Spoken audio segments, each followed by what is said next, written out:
Good morning. It is Monday, August 28th. Thanks for joining us on Up to the Minute. I'm Dr. Nicholas Cox, the chair of the History Department, and I'd like to share with you how to find us on social media and on TV. We're live on the Houston Community College District Facebook page and YouTube. We're also on X, formerly known as Twitter, LinkedIn, and on HCCTV at noon, 5, and 10 p.m. Monday through Friday. It is the beginning of week 2 here in the fall semester, and we are still under this tremendous heat wave. But other than that, we're moving forward this semester with a new school year, and we hope everybody out there is having a great time so far. Just a quick reminder for everybody out there, even though the fall regular term session has begun, we have plenty of classes open in the second start if students are still looking to register in the fall. So today, for Mental Health Monday, we welcome back someone who oversees all of HCC's counseling activities. That is Dr. Mahnaz Kolaini. Dr. Mahnaz, welcome. Thank you for having me. I appreciate the invite. Well, excellent. Mahnaz, we'll be back with you in about 10 minutes. Thank you. First, when disaster strikes, this man says HCC is prepared to help Houston recover and rebuild. Welcome to the show, Robert McCracken. Good morning. How are you? I'm great, thank you. Let me share with everybody, you are the HCC Associate Vice Chancellor of Risk Management and Resilience. Welcome to the show. Thank you. Tell us a little bit about what you do for the college. Well, so I wear a couple of different hats. Risk management is really about making sure that the college is protected, and resilience is really about making sure that we're prepared for anything that comes our way and that we recover. And then one of my other hats is working as the interim dean for our Center for Resiliency Center of Excellence, where we prepare the community and the workforce for resiliency. Well, I wanted to ask a little bit about that. I know we are going to talk about the ROC and the resiliency program. I understand students now can enroll in short online courses through HCC's resiliency upskilling credential program, and funding's available. Would you tell us a little bit about this resiliency upskilling program? Sure.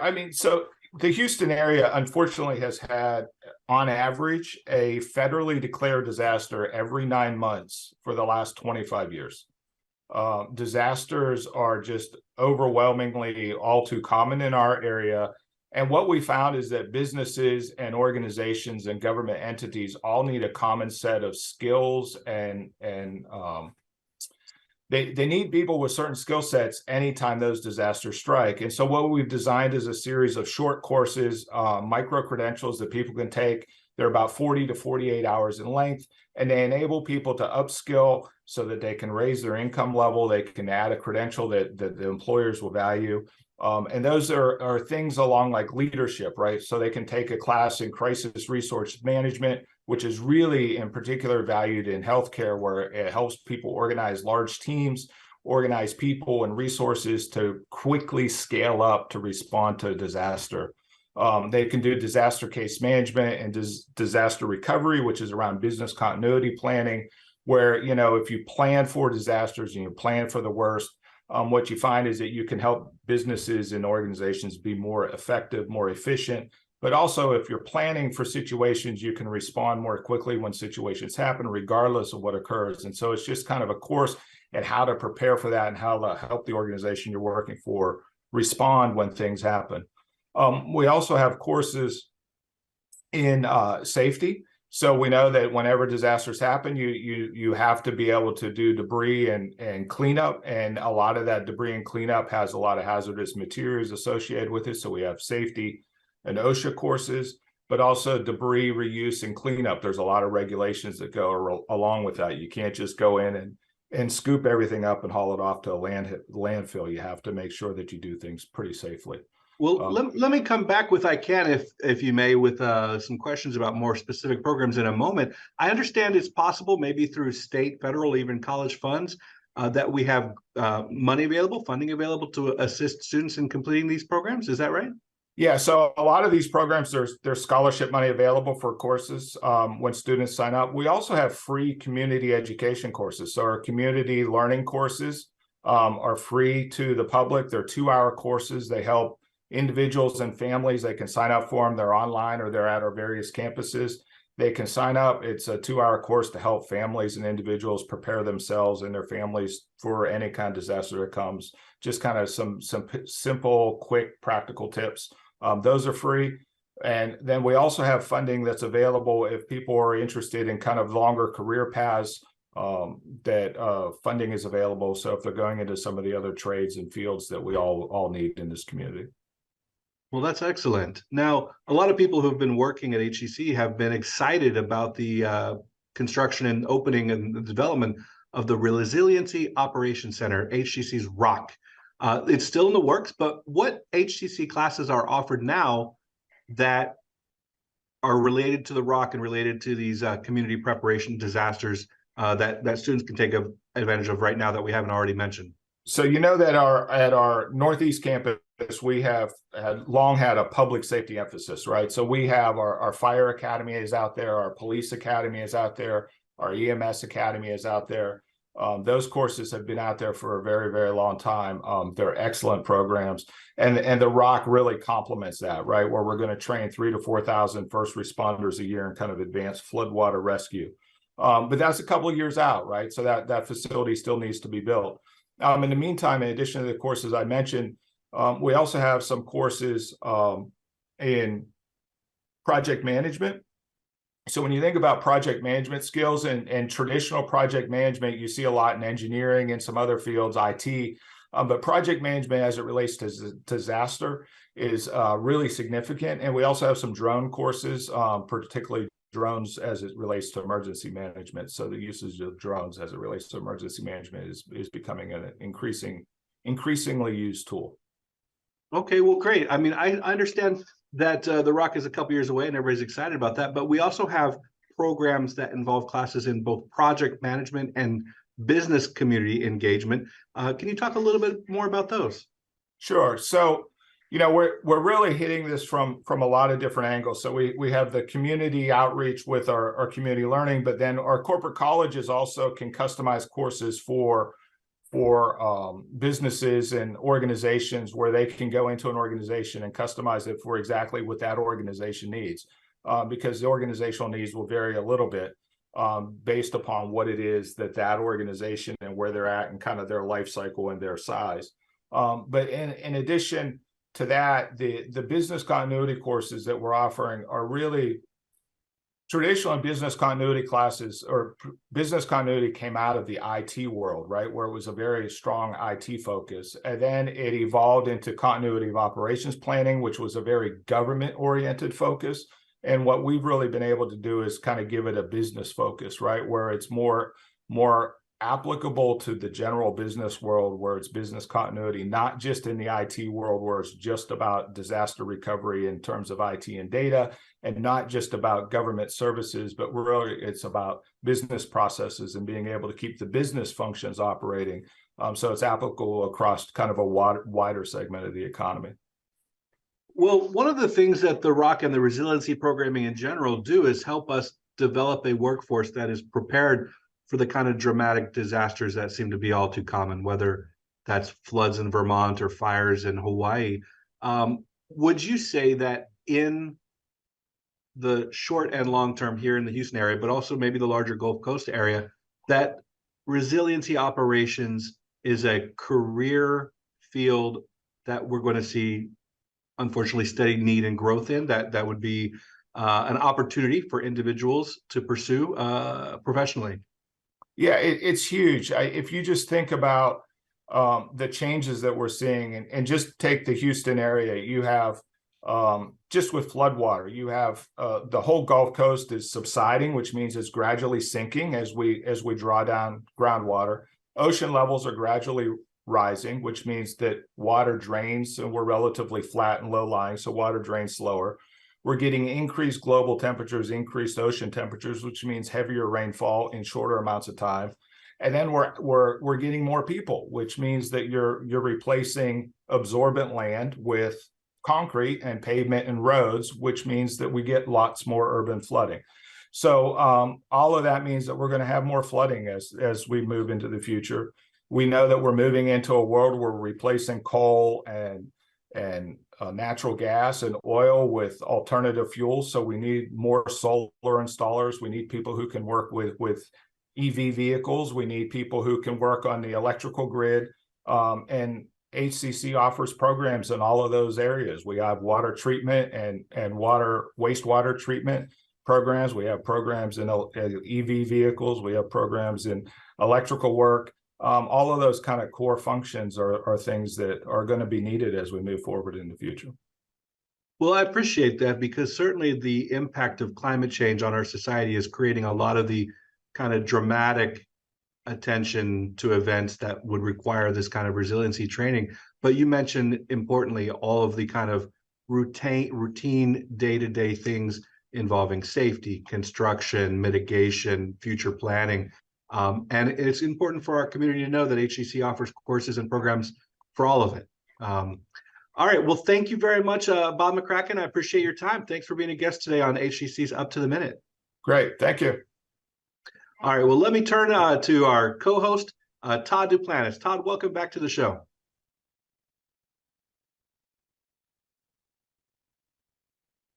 Todd, I'm sorry, but you're still muted, I think. There we go. Connection welcome, issues. All right. Welcome back. Hopefully my connection will stay stable for this. But we've got a returning guest on our show. Moving on, we've got Dr. Mahnaz Kolaini. She is the director of HCC's Counseling and Ability Services. Welcome back to the show, Mahnaz. Good to have you with us. Thank you. Great to be here. Now, let's begin with August is National Wellness Month, and let's talk about a holistic approach to overall health. Why do you think mental health in particular is the most important?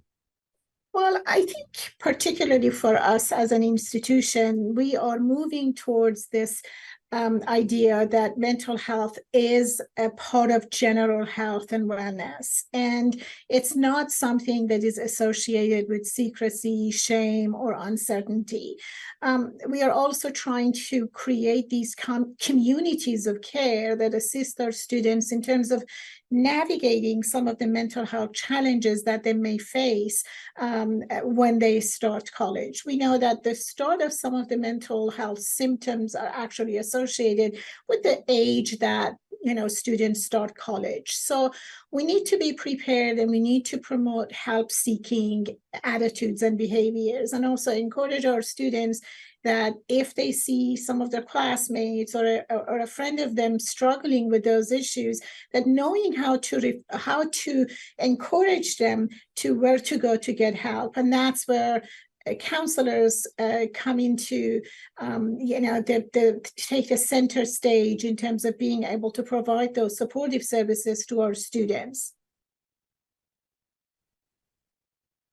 What are some of the supportive services that HCC offers?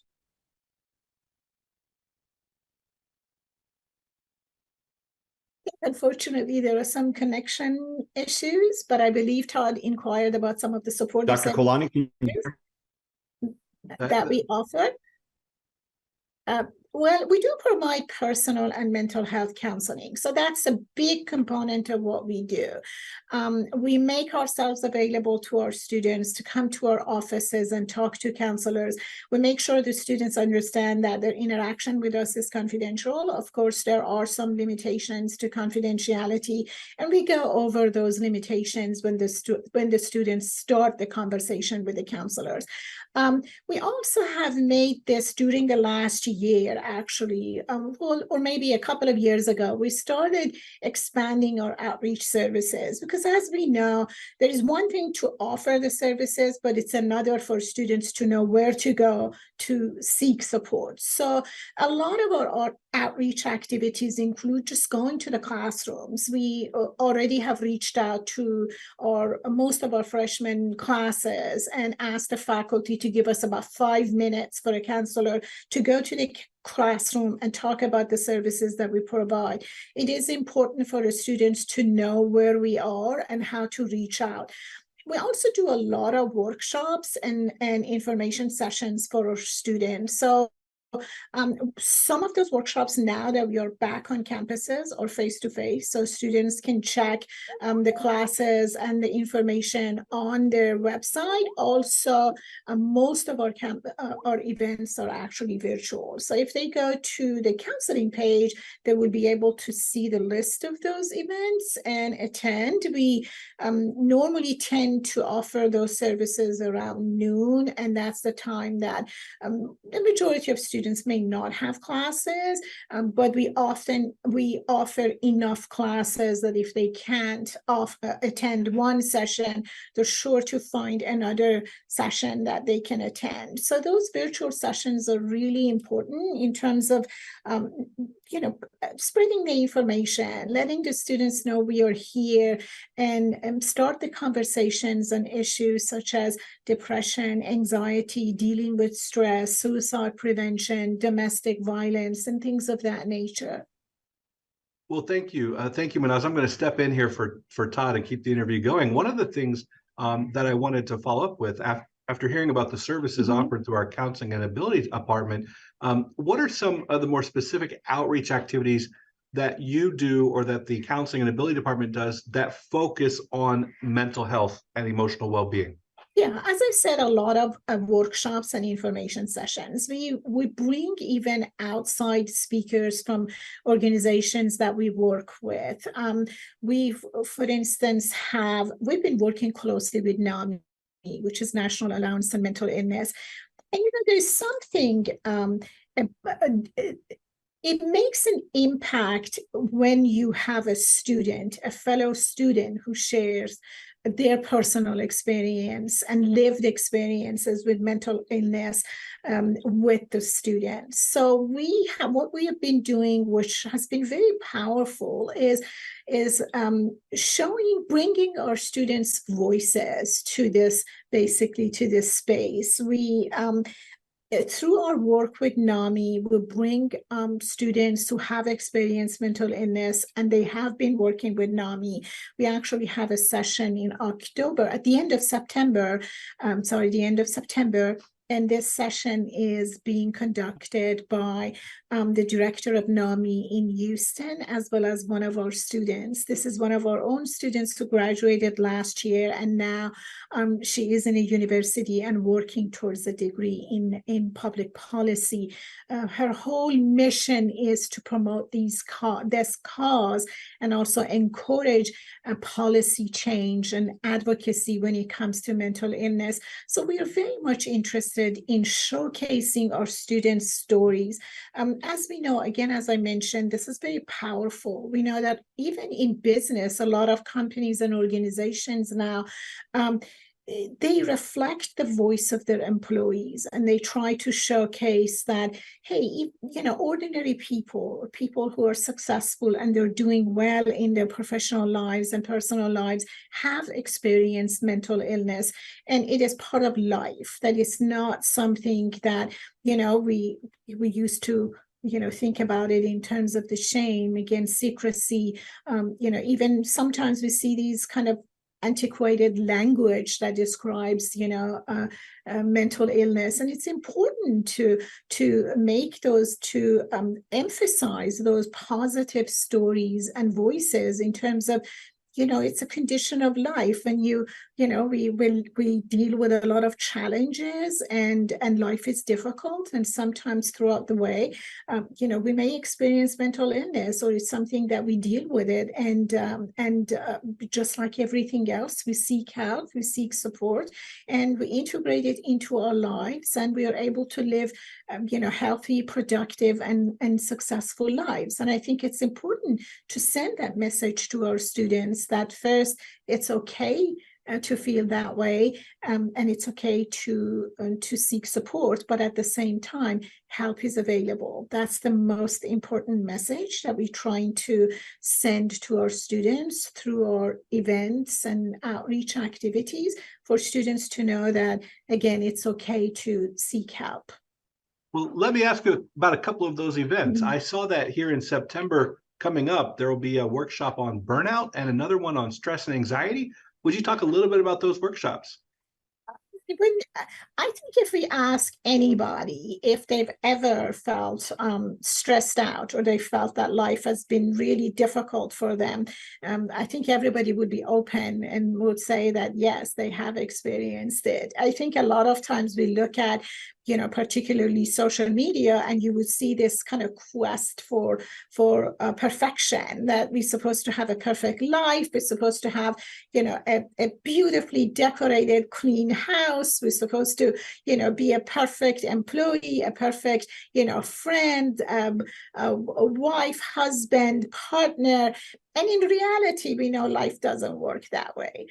So a lot of these expectations that we put on ourselves, also somehow the culture puts on us, bound to create this sense of burnout and stress. And along the way, with the fact that, each one of us wear a million different hats, whether you're a student or a faculty or staff or any member of community, it's quite reasonable for the person to feel stressed out. So these are just kind of sort of coming to a safe space that we can talk about it, and we can walk away with some practical tools in terms of how to deal with stress.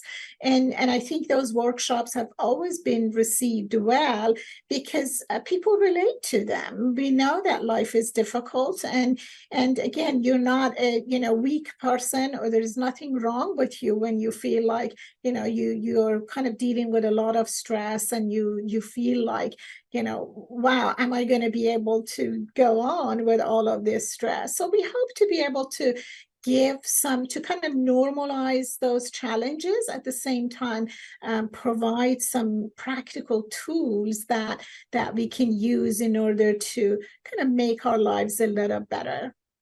Well, thank you so much, Dr. Mahnaz. And after the show, I'm sure we'll have information in our post to share with students how they can access these burnout and stress and anxiety workshops. Thank you again, Director of Counseling and Ability Services. We'll have your info in the post after the show. Thank you.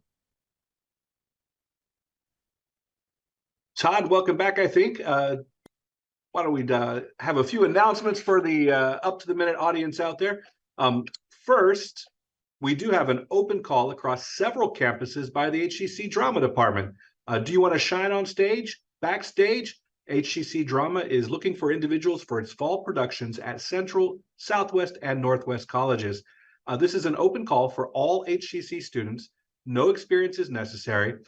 The first open call is from 7:30 to 9:30 p.m. tomorrow, Tuesday, August 29th, at the HCC Stafford Fine Arts Center Black Box Theater. No registration necessary. Check our post after the show for more information. Now, we also have a Black Men in Business Boot Camp. The focus this time will be on sales and customer relationship management. HCC will be hosting this virtual workshop for entrepreneurs to share strategies to promote inclusivity, diversity, and equal opportunities. This will be tomorrow, Tuesday, August 29th, on Zoom from 6 to 8 p.m. Check our post after the show for registration and more information. Now, in addition to that open call for drama and this Black Men in Business Boot Camp, the college has an event on Medicare preparation. HCC's Talent Engagement Department is hosting an in-person Medicare workshop with the Employee Retirement System of Texas. HCC faculty and staff attendees can learn about Medicare's interaction with their state of Texas health insurance, and they can get an understanding of the 4 parts of Medicare. These are known as the Medicare milestones, and the first workshop is Be Prepared. That is on Wednesday, August 30th from 2 to 4 p.m. at the West Houston Institute. Check our post after the show for registration information. We also have a Police Academy graduation. So congratulations to the HCC Peace Officers. The Police Academy will recognize its graduates at the HCC Central Campus on Thursday, August 31st from 7 to 9 p.m. As always, check our post after the show for more information. Last, subs and sandwiches. HCC and MBDA are continuing their popular subs and sandwiches meetup, and this time it is hosted by J.E. Dunn. This will be on Wednesday, September 20th from 11:30 to 12:30 p.m. It is a virtual meeting on WebEx. Check our post after the show for registration information. And last but not least, HCC classes in the fall term have begun. Like I said at the top of the meeting today, we are in the second week of the regular term, but we still have open registration for later sessions, such as the second start, which begins on September 18th, and the second 8-week sessions that begin on October 16th. All courses at HCC are offered in person, online, a variety of options to meet every student's needs. We have online on a schedule, we have online anytime, we have in-person classes, hybrid classes, labs, and hybrid labs.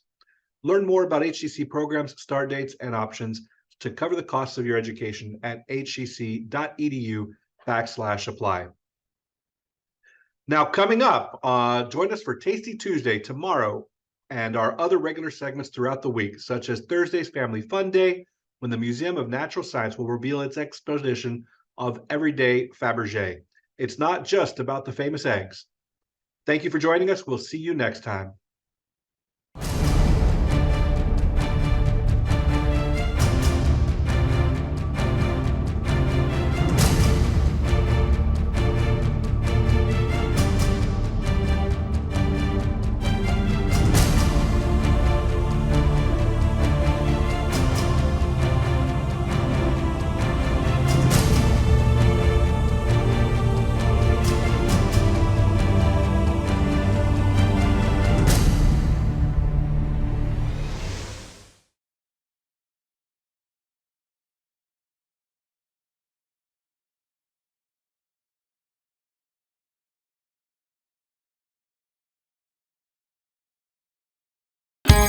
When the last bell rings, don't stress about what comes next.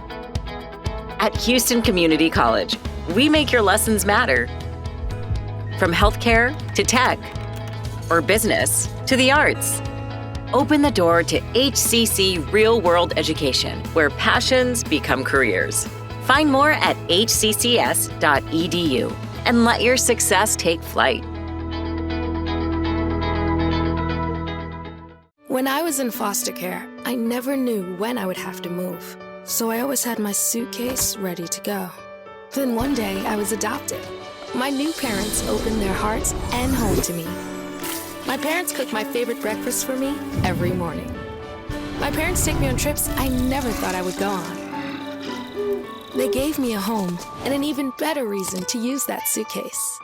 My parents aren't perfect, but they're perfect for me. Being prepared is a part of who you are, but it's especially important in the case of a disaster. Be informed about possible emergencies in your area. Make a plan that covers where you'll go in an emergency. Build a kit with the things you need to survive. There's no one more capable of planning for your situation than you. Start your plan today. Go to ready.gov/myplan.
There was an old woman who lived in a shoe.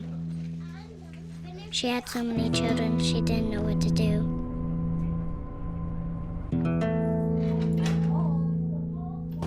She gave them some broth without any bread